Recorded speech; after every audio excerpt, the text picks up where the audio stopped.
आप सभी YouTube family को राधे राधे। स्वागत करती हूँ अपने यूट्यूब चैनल पर। बहुत ही मज़ेदार एक नाच गीत लेकर के आई हूँ आप लोगों के बीच में। कैसा लगेगा कमेंट करके बताना, हमें भी अपना प्यार आशीर्वाद देना।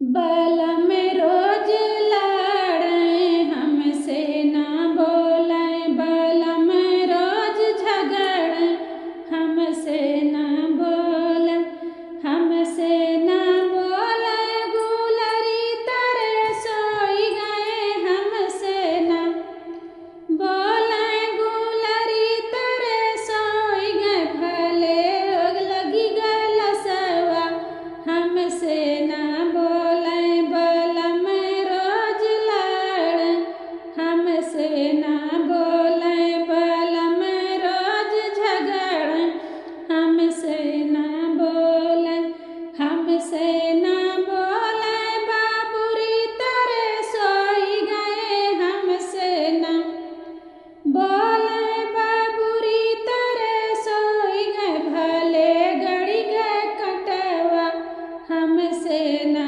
बोले,